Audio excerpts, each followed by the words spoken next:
This is part B of the KhoodeelaarTV campaign, and the KhoodeelaarTV channel being broadcast from London online, that is on the internet.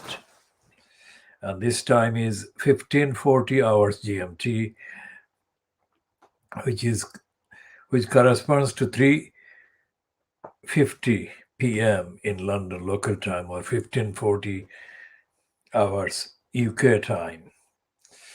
Now, this particular part we had said in the previous part was going to be devoted or was going to contain devoted to or contain references to update her diagnosis on the campaign for justice for Shamima Begum and her fellow school friends when they were children. We shall be doing that, but just to note that the Times newspaper, owned by Rupert Murdoch, is running a promotional piece on the licensed law trader called Glosson. Now, he was the main kind of licensed law trader who represented the UK Home Office in the Supreme Court appeal that the Supreme Court rubber stamped in favor of Priti Patel, the Home Secretary, and in favor of Sajid Javid, who 2 years ago, or 2 years previously, had taken away the natural British citizenship, naturally born, because Shamima Begum was born British, so natural in the sense of nationality acquired by birth. Now, many factors are involved in the discussion, and so extensive have been the references to Shamima Begum as far as the internet is concerned, that there are 2 million plus references in the result. Not all of them are about Shamima Begum herself, but most of them are. And the rest of them are about people with the name Shamima or with the name Begum. That is what happens with the searches. So, for example, there are plus 2 million plus results on the internet with my name, Muhammad Haque. But not all 2 millions are about me, Muhammad Haque, but most of them are, but some are about people with the name Muhammad or Haque, or even a third factor, and that is what happens with the search engine. But essentially, it's the person who is first named who is the subject of the search kind of configurations. Now, Shamima Begum has been referred to that many times and is being referred to that many times, but not because of the issues that we are campaigning about.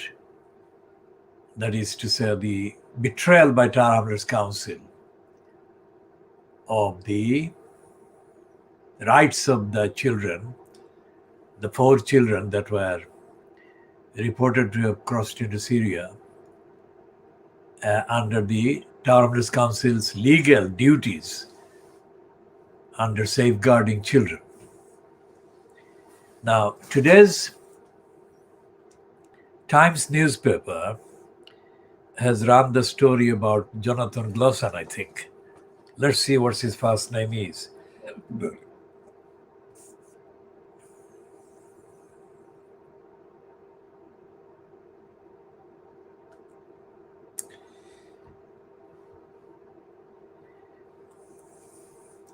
What we are doing, taking a diagnostic look at the contents of the role and the directive and the narrative of Fleet Street newspapers.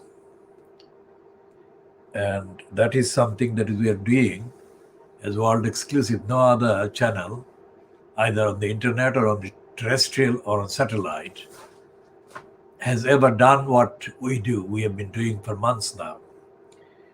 World exclusive diagnosis of Fleet Street. And we shall be looking in detail at the behavior of Fleet Street today.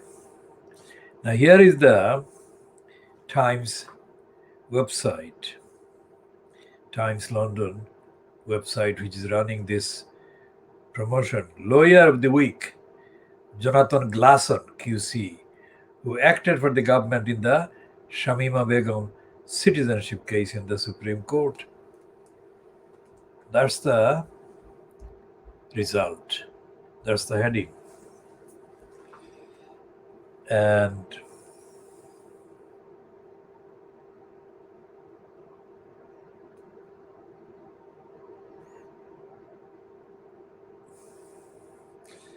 there is a question and there is an answer. Well, there are several questions and the answer.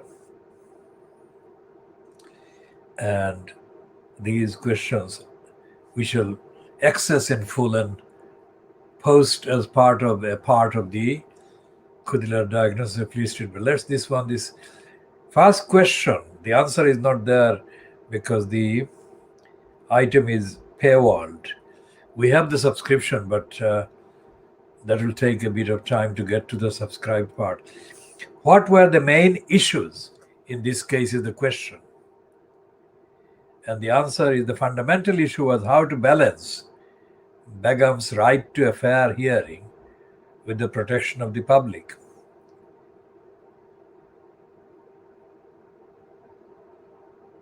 And the point is that the protection of the public is an assertion, and the assertion has been made by the Home Office, both as Sajid Javid took away Shamima Begum's citizenship, as well as by Priti Patel and her crew since she has been in the Home Office. That statement that the safety of the public is based on the assertion that Shamima Begum is a threat, is a definite threat. Now, in the 48-page transcript of the Supreme Court ruling against her, there is no proof that she is a threat. This is not some kind of opinion I'm making. This is text, this is fact. The Supreme Court made no finding that she is a threat. And the definition of the threat was not even offered. And what we shall be doing is, of course, take item by item look in detail, in due course, about the fallacy and the wrongness of this politically directed rubber stamping of the government's policy, disguised as a Supreme Court ruling against Shamima Begum. It's not just one aspect of her rights. It's all aspects of her rights. And we are saying this on the record. Anyone who is interested must listen carefully. And every word and every phrase that I'm saying is very thoroughly, legally checked.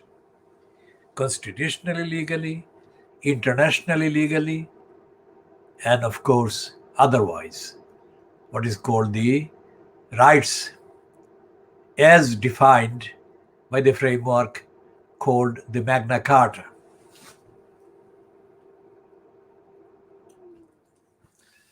And there is no case law. There is no case law that has been invoked or referred to or cited that justifies the ruling as read out by the man called Reed, who is the supposed president of the Supreme Court. And as we said, we shall be talking more about this Glasson character and his assertions. And as we've been saying, we shall be putting questions. In addition to broadcasting, we shall be putting questions to David Panic, who was the kind of lead licensed law trader, allegedly in the name of Shamima Begum's constitutional and human rights. Now, our campaign currently, and as we have been announcing since 26th of February 2021, is about Tower Hamlets Council completely betraying Shamima Begum's rights under the safeguarding the children duties that the council has owed, and council has failed or neglected or chosen to not carry out those duties to protect Shamima Begum and her 3 friends from being diverted away into whatever, whether into Syria or whether to conventionally defined wrongs and criminal pursuit. I emphasize again that Shamima Begum has not been charged with any offense under any banner. So what Sajid Javid, who complained that he was being called a coconut wrongly by the others, he called left, but I'm the one who called him a coconut long before any so-called left or any right or center or middle or whatever came up with this. My diagnosis of Trevor Terrible P lips, P-E-E lips, Trevor Terrible P lips that I made in March 1992. Note the date and note the month. This is the 4th of March, and it's the first week of March 1992, that all the racists and the parasites and the mental slaves typified by Trevor Terrible P lips, and in association with his co-mental slave, Darkus Darty Howe, I accused him on the record as being the dirty agent of the racists and doing the dirty for the racists. And this is archived and this is recognized by people who have written books about the campaign that I led against racists at the Stratford School in 1992. So March 1992 was a month that saw a number of events from Fleet Street and their kind of similar mainstream colleagues and co-racists trying to discredit me in order to defeat the campaign that I was doing against the racists. That is what they were doing. And in one of their, they did 2 major kind of mainstream things. One was that they ran an original kind of confrontational interview with me, which was aired on Channel 4, but which was actually manufactured, that is to say, made, researched and produced by London Weekend Television, where Trevor Terrible P lips was employed as the mental slave by his masters and mistresses. Now remember, Trevor Terrible P lips, I first exposed him in 1976, face to face at Manchester, at a gathering, small gathering, over the campaign that I was leading, if not running, against the racistly imposed exorbitant fees against the overseas students, 1976. And the meeting took place at the Manchester University. No, Sheffield University. I'm not looking at notes, so Manchester and Sheffield is not intentional confusion. It is just the memory coming into gear, and it takes a few seconds. Now, it was Sheffield University where I confronted Trevor Terrible Phillips and exposed him in front of the others. And the others were absolutely stunned because they noticed that Trevor Terrible Phillips couldn't answer any of my 4 questions. And what is happening now in the context of the role that Trevor Terrible Phillips plays, he's been playing the same role as he was playing, he was appointed to play as the appointed slave, mental slave. So in March 1992, Trevor Terrible Phillips decided to create this thing called Devil's Advocate. And I was the first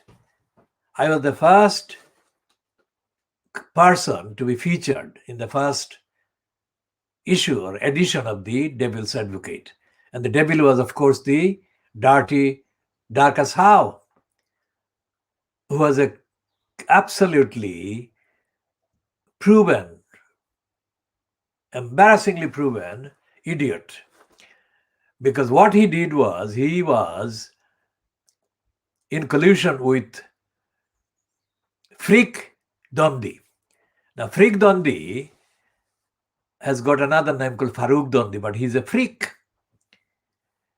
He and others who were parasites in Tower Hamlets decided that it was too much that I was having any platform at all. Because Freak Dondi and Dirty Howe and a number of other races claim that they rescued the Bangladeshis from the state of perennial homelessness and housing crisis in the 70s. That is an absolute lie. We shall come to exposing that lie as the lie in due course. For this purpose, just saying. So therefore, they had an agenda, Dirty Howe and others, because I had repelled them. While they were in Tower Hamlets on a number of occasions, claiming to be rescuing the Bangladeshis, they were actually lying and they were manufacturing a pretext to call themselves rescuers or whatever. And they were ignoring most of the people in housing needs at the time, including campaigners like me who wanted to find out what they were actually doing and what their purpose was. And they actively refused to answer questions. And one of their kind of partners at the time was Freak Dondi's then wife, the West Bengal born or West Bengal descended Mala Dondi. Now, Mala Dondi and Freak Dondi are subjects of allegations still not denied or rebutted by anyone that Freak Dondi paid Mala Dondi considerable amount of money for her to make the film about Phulan Devi, the dacoit queen of India. We shall come to all of that and Freak Dondi's so-called books in due course. Now, in 1992, they created a number of things, including the Devil's Advocate, which Dirty Howe and Freak Dondi and others conspired to turn into an attack on me. Now, in the years and decades that I have been campaigning for rights at every level, I have not done this in a way that they could expose me or catch me out, because I haven't done anything to be caught out. So the questions were framed in a way that one or two Bangladeshis in Tower Hamlets or linked with Tower Hamlets would be invited as guests as well. And they would apparently parrot what the agenda was. And they would ask me awkward questions, or they would make embarrassing suggestions about my motives for campaigning for the Stratford School parent governors. There wasn't anything. So, as one of them foolishly alleged that their son was a victim of my extremist activities, or words to that effect, at the Stratford School. I never attended. I never went to a meeting of the Stratford School governors or parents. I had organized meetings for campaign, but not at the school as being part of or claiming to be a part of the school governors or parents community. Shall come to more details about that later. Now, one of the persons with links to Tower Hamlets that had been briefed and kind of prepared and programmed and primed to ask me awkward question during the first launch edition of the Devil's Advocate said that their son was a victim of my extremist kind of activities at the Stratford School. I didn't deny that because his son wasn't there, and even if he was there, there was no problem that could be linked to me because I wasn't at all present at any of the decision-making meetings of the governors or whatever. So that was a complete non-starter. So I called him a thief and a liar and a crook. I'm sparing him the additional embarrassment in this broadcast by not naming him. I have that kind of compassion, even for a like of him, whom I called a thief and a criminal and a crook and a liar, which was repeated, or which segment was repeated in the following week's Right to Reply or similar program that existed on Channel 4 at the time. The point is, the Dirty How and Frigged on Thee and others could not match me directly themselves. So they had this so-called Bangladeshi kind of stooge.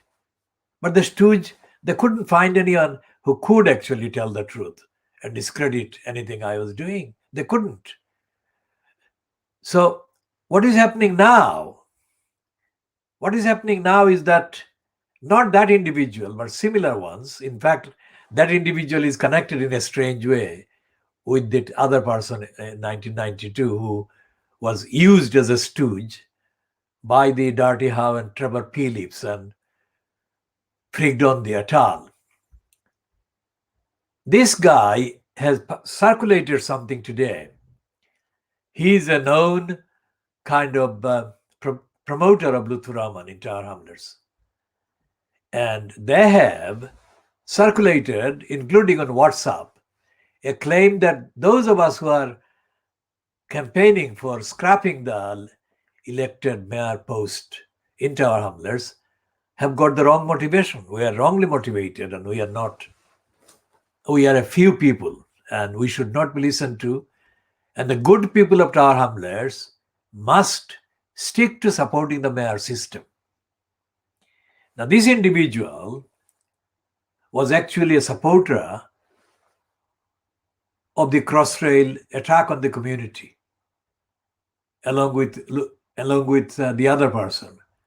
And both of them attended a meeting held in August 2008, I think. It would be 7, it could be 8. And at that meeting,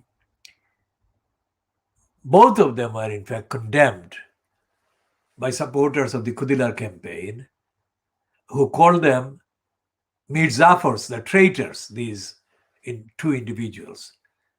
So the other one, who was not present at the recording of the Channel 4 dispatch, Devil's Advocate, which featured me as the main guest. But this one, the second one, has circulated on WhatsApp and other places a claim that those of us who are campaigning against the mayor system have got a wrong motivation. What he's saying is that we have got personal or career interests for opposing the elected mayor system. Now we shall be sending him an email, this individual, asking him to substantiate that suggestion and say that I am one of the main, and I have been, in fact, the main campaigner against the mayor system since at least January 2010. So now I'd ask this individual to name what involvement in what wrong things I have, or I hope to have, or I intend to have, or I'm suspected of planning to have. for my opposition to the corrupt system of mayor. This individual also makes the point, completely falsely, that the mayor system, elected mayor system, is a universal kind of post. Universal, and he says Nigeria, Africa, Asia, whatever. And he says that he's a Bangladeshi, of course. He says that in England there are many posts. So I shall go through all these claims in a minute. First of all, this is not a universal post, and most areas in the world do not have an elected executive mayor. Any mayor system that has been created in Bangladesh, let me repeat, any elected mayor system that has been created in Bangladesh is the direct result of mental slavery and other slavery on the part of those morons who have preached in Bangladesh for creating this corrupt system and have cited the case of there being some mayors in Britain. These are still residual mental slaves of the plot by Macaulay. Macaulay, who in 1830s led the way to impose the English education system in India, in the subcontinent. 1830s. It's about 100 years before the 1940s, when the British were forced to leave. Now, this individual has made a series of false claims, and we shall rebut his false claims after. Well, we shall rebut it in public with detail, but we shall give him the opportunity to substantiate his claim, or the claim that has been published in his name on WhatsApp today. So let's see one by one. He says that there are many mayors in the UK. Let's see how many elected mayors are there. So it says directly elected mayors in England and Wales. And it says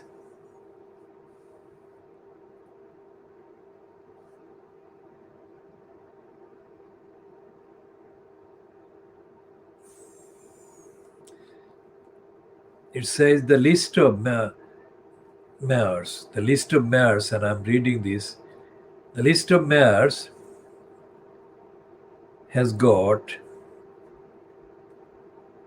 London, Cambridgeshire, Greater Manchester, Liverpool City Region, Northumberland historic boundaries, South Yorkshire, Tees Valley, West of England, and West Midlands. So 1, 2, 3, 4, 5, 6, 7, 8, 9. So these are the main kind of regional ones. Okay. And then they've got mayoralties administered a single local authority area, which has got Bedford, which is in Bedfordshire, not far from London, Bristol, Copeland, Doncaster, Hackney, Leicester, Lewisham, Liverpool, Mansfield, Middlesbrough, Newham, North Tyneside, Salford, Tower Hamlets, and Watford. Now, how many are there? 1, 2, 3, 4, 5, 6, 7, 8, 9, 10, 11, 12, 13, 14, 15. Now, 15 borough or borough equivalents. So, for example, Bristol, Middlesbrough, and there are 3 that have been abolished. The ones abolished is Hartlepool, established in 2002 and abolished in or disestablished in 2013. Stoke-on-Trent, established in 2002 and disestablished in 2009. Torbay, established in 2005 and disestablished in 2019. Now, and then remember how many we are saying, and we can then count the numbers of boroughs that do exist. Boroughs, the number of boroughs.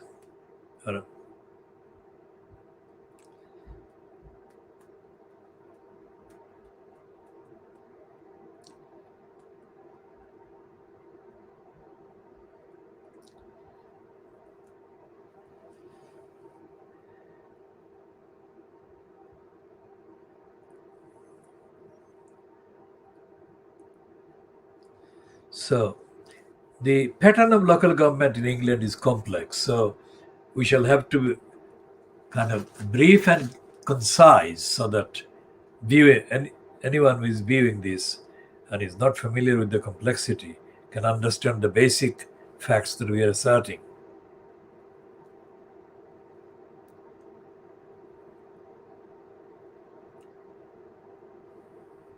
So let's say how many councils are there.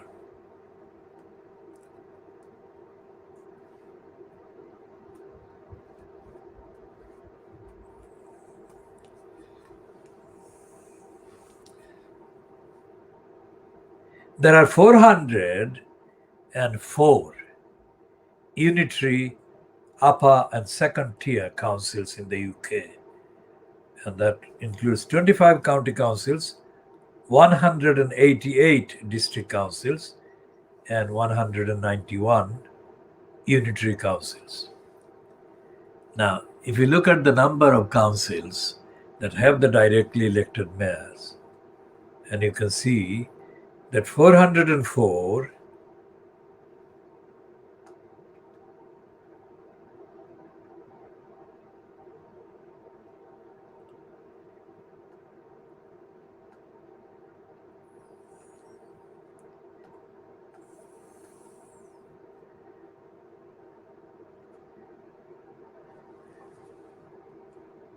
So 1, 2, 3, 4, 5, 6, 7, 8, 9, 10, 11, 12, 13, 14, 15.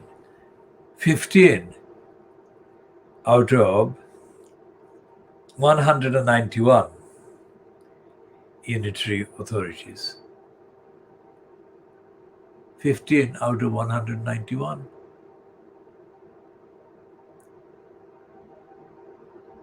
So let's say, one in every, let's say 12 to 13. Is that many? Most certainly not. And the fact that 3 have been disestablished since 2002 and 2005 shows that this thing is not serving the purpose and people are not supporting it. So why is the second person making this false claim that more people are supporting the mayor system and there are more mayor posts in the UK? Why are they lying? This is untruthful. And this is a lie. Why are they doing that?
So this is the complete and utter lie that they are circulating. And these people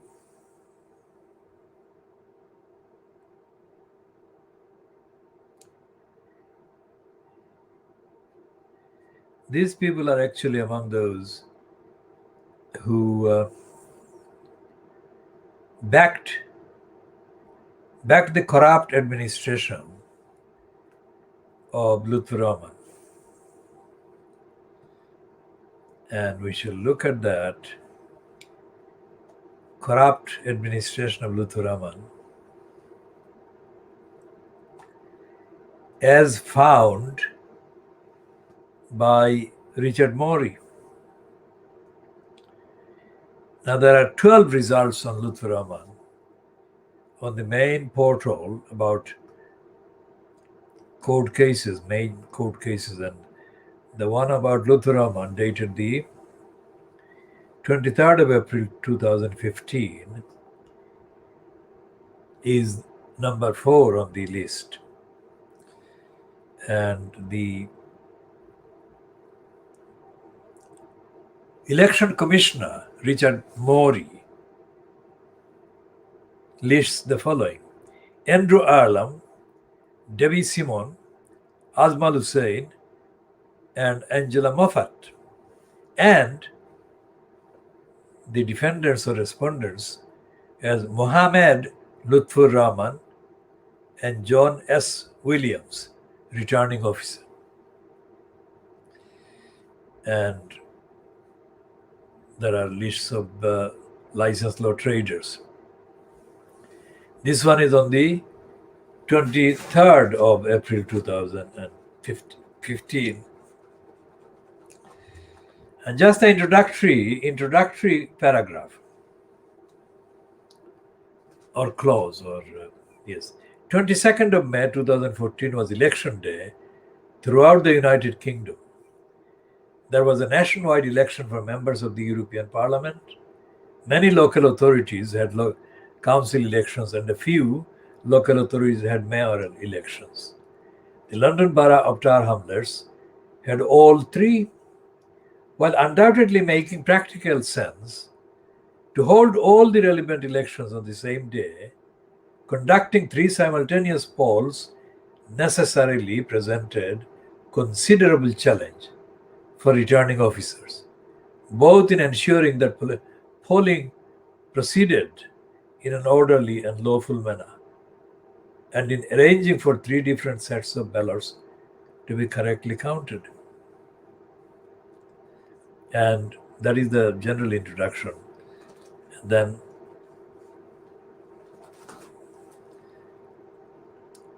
Morey gives the number of votes that Lutfur Rahman and John Biggs and others got, and finally he gives the final count. And he names the principal licensed law traders as the petitioners, that is for N.D. Arlam et al.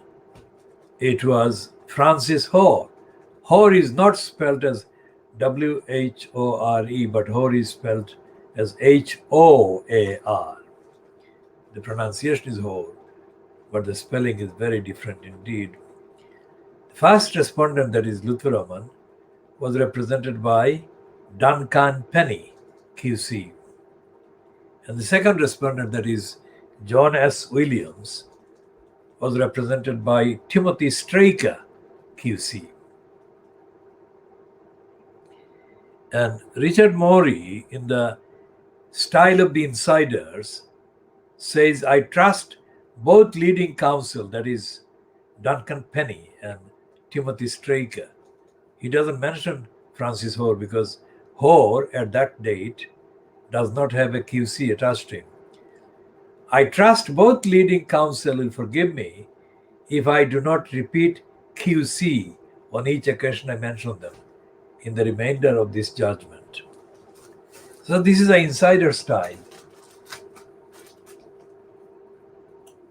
It's like a closed shop, like a secret place where the ordinary world is not allowed. And then Mori says, before dealing with the law relating to election petitions, it is necessary briefly to rebut the criticism made in certain quarters after the high-profile case of Watkins versus Ulas. Now, Ulas was the racist Labour Party MP who was exposed as a liar, but let's continue with this one. So, referred to the hereafter as Ulas, in which the election of Mr. Philip Ulas as Member of Parliament for Oldham East and Saddleworth in 2010 was set aside by an election court on the ground that Mr. Ulas had committed an illegal practice contrary to Section 106 of the 1983 Act, which will be discussed in detail later in this judgment. The criticism is usually voiced in terms of unelected judges unseating democratically elected politicians. The obvious implication being that this process is itself undemocratic. There are two answers to this question, this criticism, says Richard Morey. First, the resolution of disputed elections by the courts is not a power the judges have arrogated to themselves. It's a task laid upon them by Parliament, a task, what is more, that the judiciary originally resisted tooth and nail. As the history of election courts set out in the Ulas in division court shows, when in 1868 it was proposed that election disputes should be referred to the courts, the then Lord Chief Justice, Sir Alexander Cockburn, BT, ironically the country's leading expert in electoral law, wrote a stern letter of protest to the Lord Chancellor and earned himself an unflattering cartoon in Punch for his pains, all to no avail. The reason is obvious. If, as Parliament believed and has continued to believe, politicians cannot be trusted to resolve election disputes fairly, then who is left but the judiciary? Election courts have thus lasted from 1868 to the present. The second reason is that the criticism itself begs the question: if a candidate is elected in breach of the rules of elections or for elections laid down in the legislation, then he, that is the candidate, cannot be said to have been democratically elected. In elections, as in sport, those who win by cheating have not properly won and are disqualified. Nor is it of any avail for the candidate to say, I would have won anyway, because cheating leads to disqualification, whether it was necessary for the victory or not. In recent election cases, for example, it has been proved that candidates were elected by the use of hundreds, in Birmingham thousands, of forged votes. Would anyone seriously claim that those candidates had been democratically elected? A local election may be questioned by Parliament by a petition under Section 127 of the 1983 Act, which provides an election under the Local Government Act may be questioned on the ground that the person whose election is questioned was at the time of the election disqualified or was not duly elected, or on the grounds that the election was avoided by corrupt or illegal practices, or on the grounds provided by Section 164 or Section 165, and shall not be questioned on any of those grounds except by an election petition. And Richard Morey goes on. In this case, that is the case against Lutfur Rahman, in this case, the court is not concerned with the first two grounds set out in 100 in section 127 for setting aside an election, namely the fact that the candidate was disqualified or the fact that he was not duly elected. Although it could rightly be said that any candidate whose election can be set aside for any reason connected with the election was not duly elected, in practice, this provision is largely confined to cases where, on re-examination or re-examining the votes and removing on the ground of formal defects any votes previously admitted, the candidate ceases to have a preponderance of the votes. Neither of these grounds was raised in the current petition, and the court need not deal further with them. Now, here is a question about this particular assertion by Richard Morey. This clearly says that the petitioners were kind of being advised when they finalized their petition incompletely, or their petition was incomplete. Incomplete in the context of the needs for the electors in Tower Hamlets borough, not incomplete for the formalities, for the examination of the petition to be proceeded with.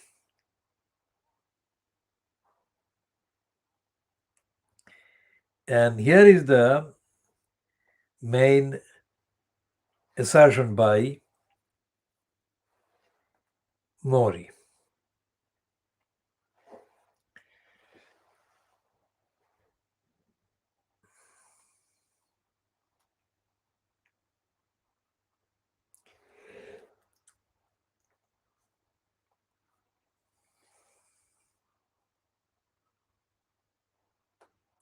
So there are in paragraphs in the closer section 22, 23, 24, 25, 26, 27, 28, 29, there are too many references to illegal and corrupt practices by Lutfur Rahman. And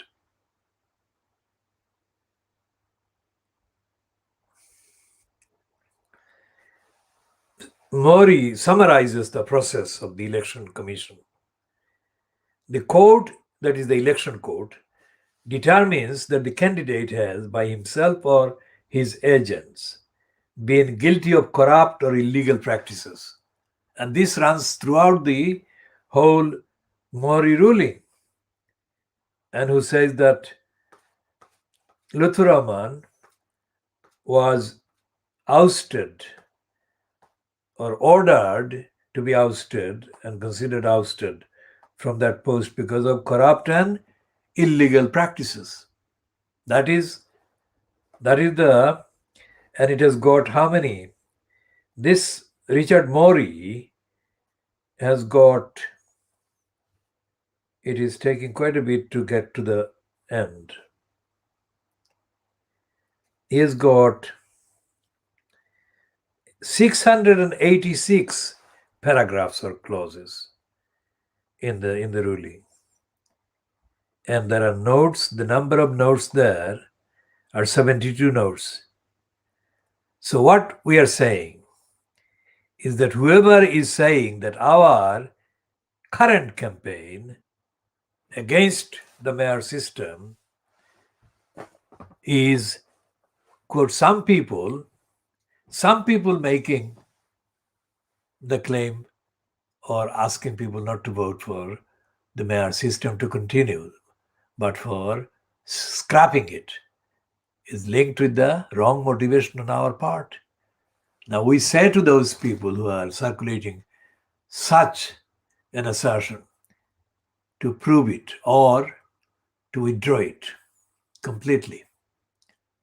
If they don't withdraw that and similar assertions, then they shall be keeping themselves open to legal action, specifically on that assertion, including claims in defamation. We are not saying as yet that defamation action will be filed against them, but that is a possibility. They must withdraw that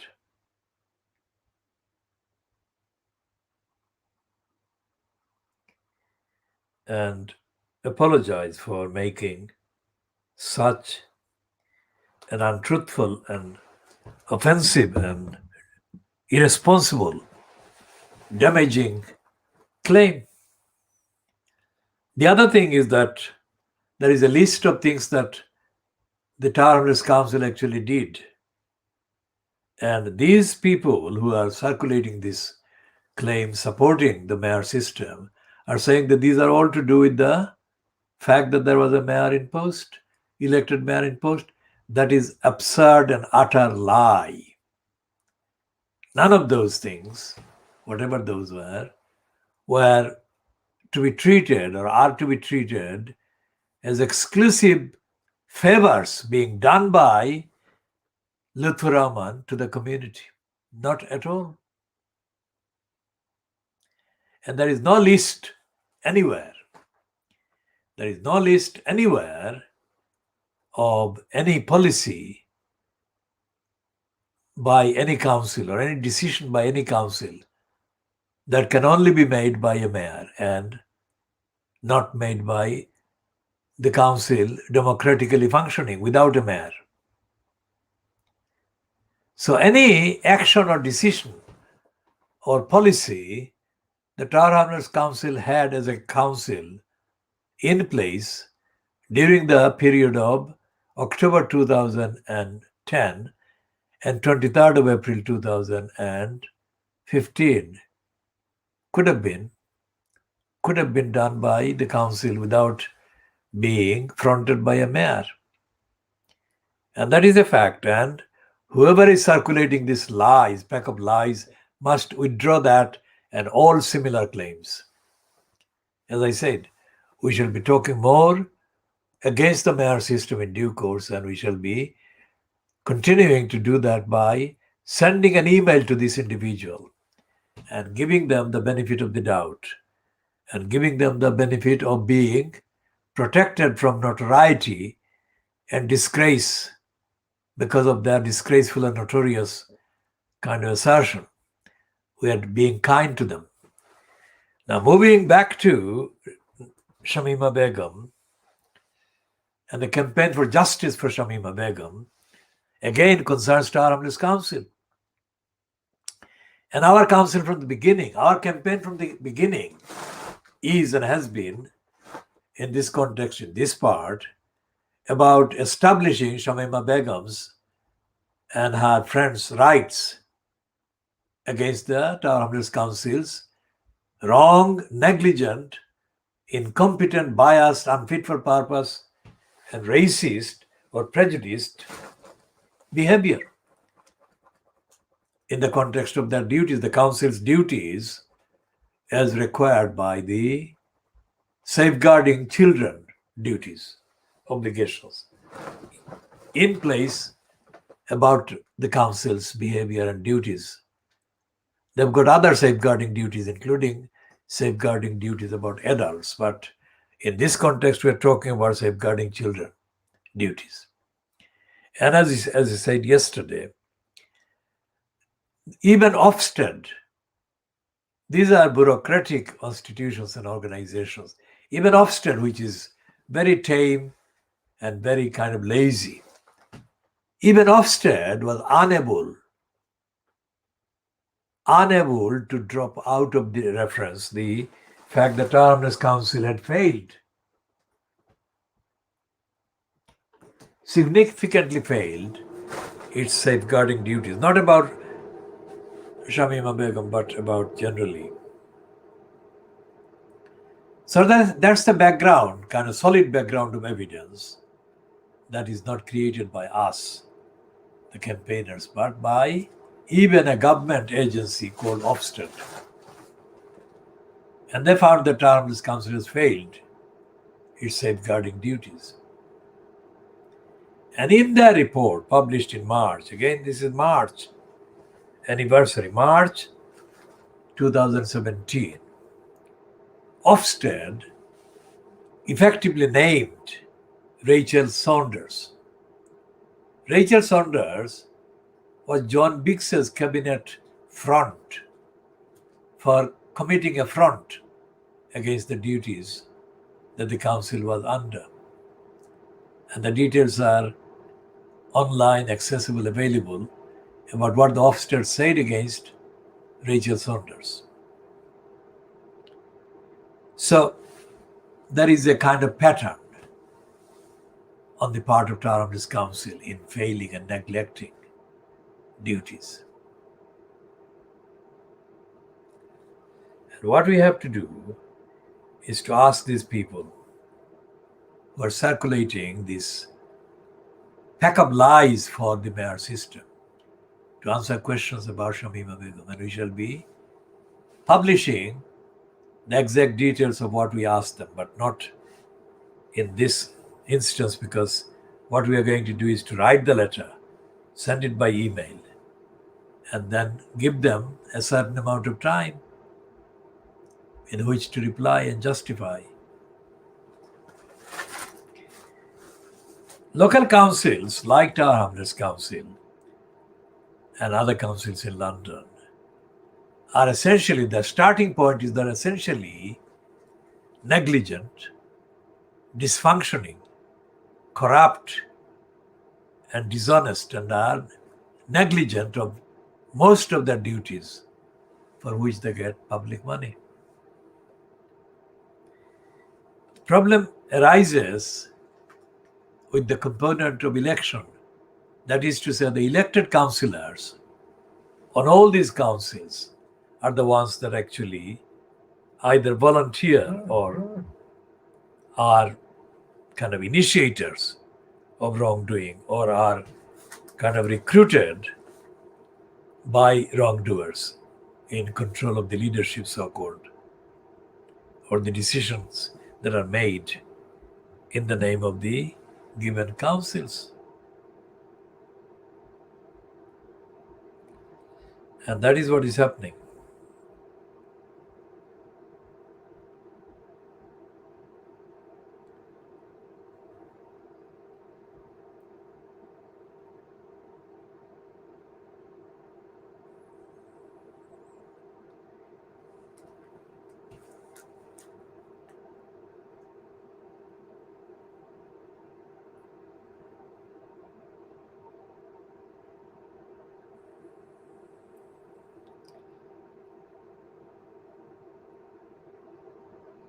And this is the bit by this individual. He's kind of done the WhatsApp thing, and it is completely wrong.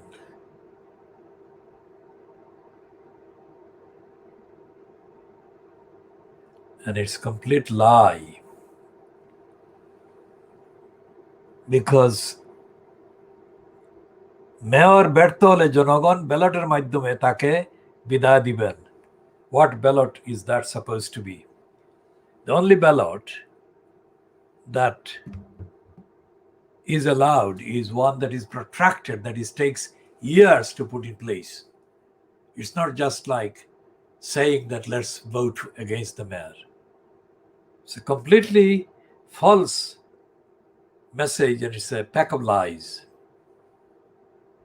And those people remember how the campaign against the elected mayor was sabotaged in 2010, must not allow the sabotage to happen again.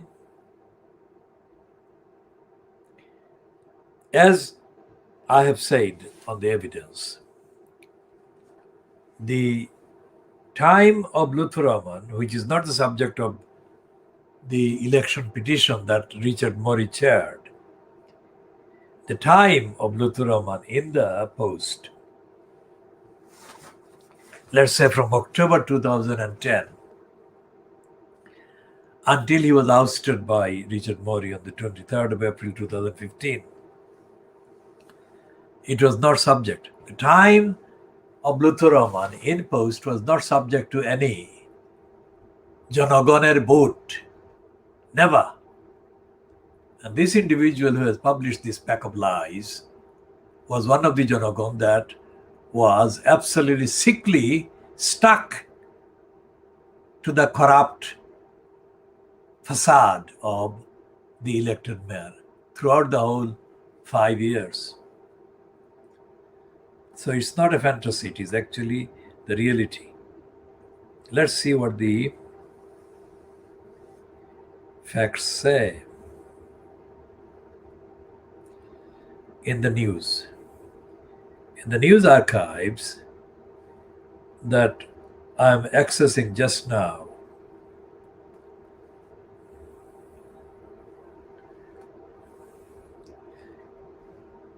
and I shall be sharing what is accessible online.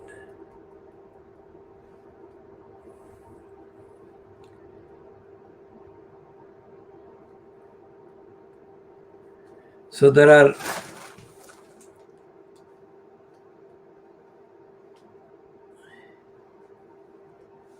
almost 3,000 results in 19 seconds about Luther. And the item published online on the London Evening, No Standard, on the 11th of November 2020, for example. Let's see what it said. It says, the headline says that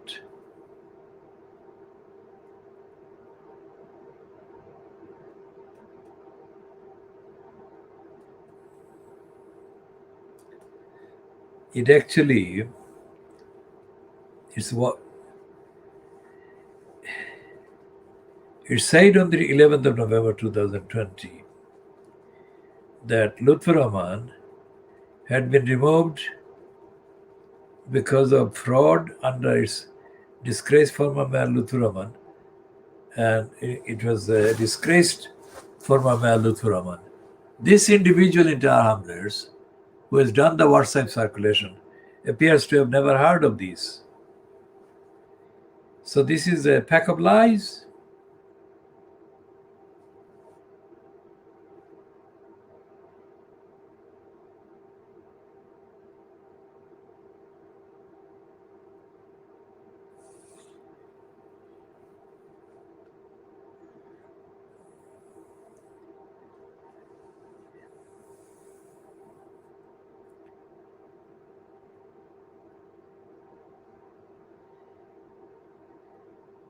And there is an item of the immediate aftermath of the removal of Luther Rahman as elected mayor of Tower Hamlets. It says, ex-Tower Hamlets mayor Luther Rahman banned as solicitor after losing 3-day disciplinary hearing. Now that is a misleading statement, because although there was a disciplinary hearing, it was solo, it was not attended by Luther Rahman. That is something that you will not hear if you read the East London Idiotizer. The Solicitor's Disciplinary Tribunal, it was based on what the Law Gazette said on 14th of October 2020.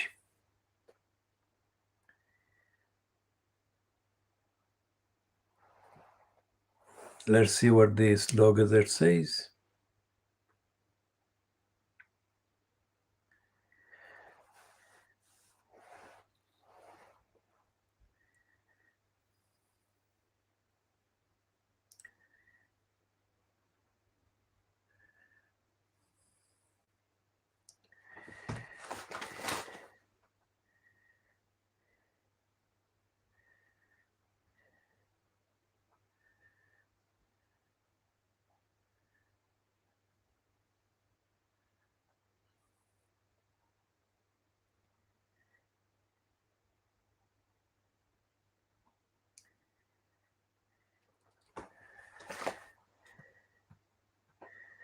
So what the East London idiotizer has done is to refer to the Law Gazette as a website,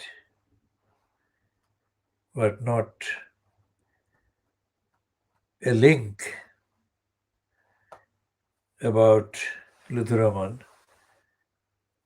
and the disciplinary hearing held by the Solicitor's Disciplinary Tribunal.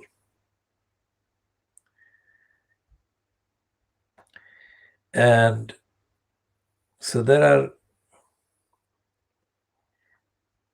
quite a few items about Lutheraman, but none, absolutely none, in support of anything to do with having an elected mayor. So this individual who is publicizing this pack of lies, praising the elected mayor post, is publicizing and spreading ignorance as well. So we shall be diagnosing that ignorance in detail after sending them an email very soon. We have received no comment or response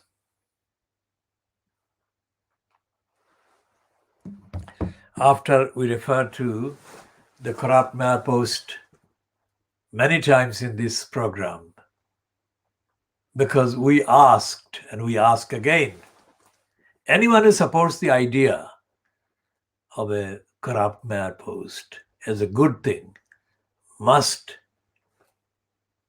it's not a should, but must only make such a comment or such a claim if they have undeniable, credible, independently verifiable evidence to justify making such a claim. And we go back to the election of Lutheraman in October 2010 and the failures and the negligence by Towners Council to Shamima Begum and her friends between October 2010 and up to the time they were reportedly seen crossing into Syria in February 2015. What actions to safeguard Nasima Begum and her friends and children of that age, or children generally, did Lutheraman ask to be taken by Towners Council? And if Lutheraman asked Towners Council's post holders responsible to carry out that duty, what exactly did he ask them to do? What was the evidence that prompted him to give that task to them? What kind of time did he ask them to do the work in?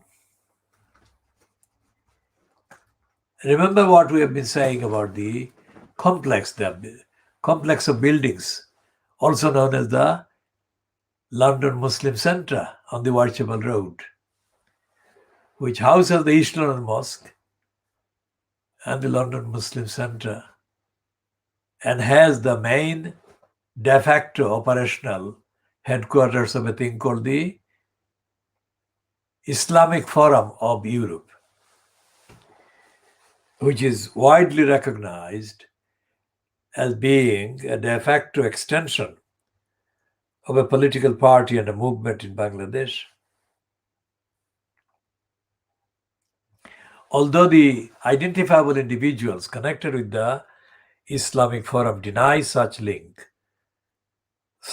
does exist, and that is the main reason. And the connection between them and the Saudi embassy is also recognized.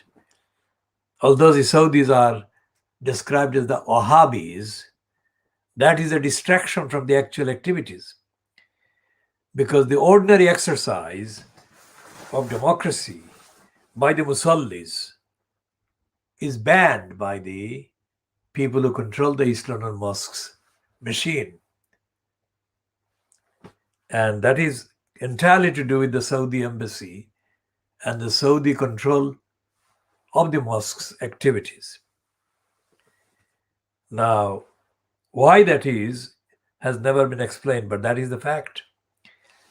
And the London Muslim Centre and the IFE and the people on the committee of the decision-making machine of the East London Mosque, or in the name of the East London Mosque, are almost the same set of people with minor kind of absences and minor differences.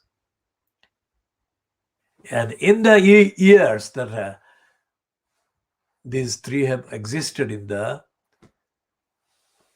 same complex of buildings, there has been no public event, incident, issue on which the ordinary Muslims in Tower Hamlets or East London, that is the main body of people who go to say prayers in the East London Mosque, that a single event has taken place that has involved the people who are also collectively called the Musallis, the people who say the prayers. Now that shows disconnection. I'm not alleging any poisonous, toxic wrongdoing by any segment of the three segmented people in there. But what I'm saying is that the East London Mosque Committee and the London Muslim Centre personnel keep the ordinary Muslim out of any involvement in the decisions. So there is no debate, there is no discussion. It's physically bright, daylight, but it's socially, ethically, morally in the darkness, complete darkness. So those who supported Lutfur Rahman during those 5 years or 6 calendar years, what were they doing in supporting? What was the reason for their supporting Lutfur Rahman as mayor, even though Lutfur Rahman neglected the safeguarding children duties? Safeguarding children duties also become very important in relation to explaining or understanding or diagnosing Tower Hamlets Council, because of what happened to Ajmal.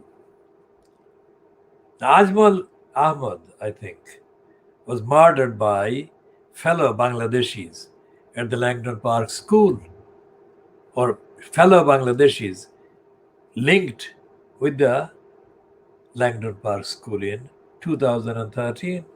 That was 2 years before Shamima Begum and her friends were reportedly found to have entered Syria in 2015, 2014 and 15. So these are 3 years in succession. 2013 is when Ajmal Ahmad was murdered, and 2014 is when the third girl, other than Nasim Arsen, third girl from the same area in Tower Hamlets was reported or had actually entered Syria.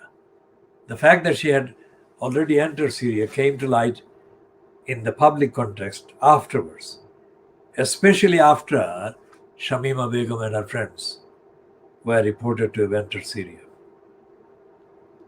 So there were two cases. One was Ajmal Ahmad, and the other was this fourth girl. So the Ajmal and the fourth girl were already neglected before the situation about Shamima and the two other friends became public. So there was a series of neglect of the safeguarding children duty by the Towners Council. So who among today's promoters of the image, in confected, dishonest, fabricated image of the role played by Lutfur Rahman, how many of them were even bothered about the fact that the council had such a serious duty safeguarding children, the duty that it was breaking? What were they doing?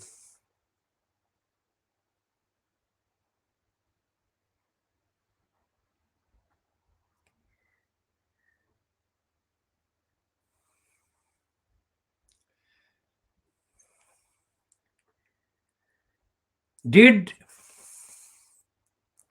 the people who are quite astonishingly again campaigning for an elected mayor, did they have any care about what the children were entitled to and what the impact of the council's negligence to them would cost them and their families? So we shall be asking these questions and more in due course. With that kind of plan, we conclude this particular part B.